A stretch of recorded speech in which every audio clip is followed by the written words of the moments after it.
வணக்கம், welcome to Kundavai goods.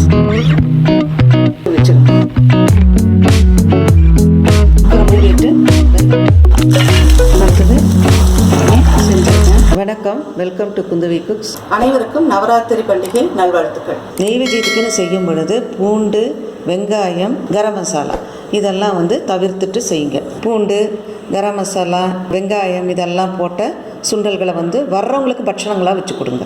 Navaratri ஸ்பெஷலாக விதவிதமான சுண்டல்கள் பார்க்க போகிறோம். இன்னைக்கு காராமணி சுண்டல் பார்க்க போகிறோம். காராமணி 4 மணி நேரம் ஊற வச்சுட்டு 5 விசில் வச்சு எடுத்திருக்கேன். வேக வைக்கும் போதே உப்பு போட்டு வேக வச்சுக்கோங்க. நல்லா சாஃப்டாக வேக வைக்கணும். எந்த சுண்டல் செஞ்சாலும் சப்போஸ் அதில் இனிப்பு செய்கிறதா இருந்தால் உப்பு போட்டு வேக வைக்காதீங்க. கார சுண்டலுக்கு போடுறதுக்கு பவுடர் ஒன்று ரெடி பண்ணிக்கணும். 1 டேபிள் ஸ்பூன் கொத்தமல்லி விதை, 2 டேபிள் ஸ்பூன் கடலைப்பருப்பு, 4-5 காஞ்ச மிளகாய் இதெல்லாம் தனித்தனியாக வறுத்து ஆறின பிறகு கோர்ஸ் பவுடராக மிக்சியில் போட்டு அரைச்சி எடுத்து வச்சுக்கோங்க. சுண்டல் இறக்க போகும் பொழுது பவுடரை நல்லா தூவிட்டு அந்த மனம் எவ்வளோ பிடிக்குமோ அந்த அளவுக்கு தூவிட்டு நல்லா வதக்கி இறக்கிடணும். எப்படி தாளிக்கிறதுன்னு பார்க்கலாம். கடாயில் 1 டேபிள் ஸ்பூன் அளவுக்கு எண்ணெய் ஊற்றிருக்கேன்.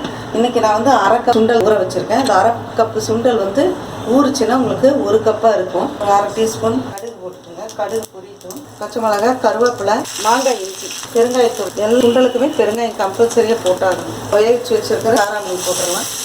கலக்கும் போது உப்பெல்லாம் சரியாக இருக்கான்னு பார்த்துக்கலாம். அரைச்சி வச்சுருக்க அந்த சுண்டல் பவுட்ரு செஞ்சு வச்சுட்டிங்கன்னா எல்லா சுண்டல் வகைகளுக்கும் போடலாம். அரை கப்பு சுண்டலுக்கு 3 டீஸ்பூன் போட்டிருக்கேன். ஆனால் பத்தலை அப்படின்னா இன்னும் கொஞ்சம் கூட போட்டுக்கலாம். தேங்காய் துருவல் போட்டுருங்க. சுண்டலுக்காக கொஞ்சம் தேங்காய் அதிகமாக போட்டால் நல்லாயிருக்கும். காரம் பத்தலை அப்படின்னா வரமிளகா போடுங்க, இல்லைன்னா வரமிளகா ஃப்ளேக்ஸ் போடுங்க. உதடெல்லாம் எரியும் ரொம்ப போட்டிங்கன்னா.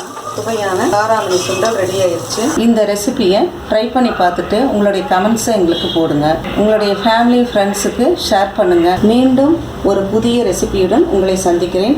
நன்றி, வணக்கம்.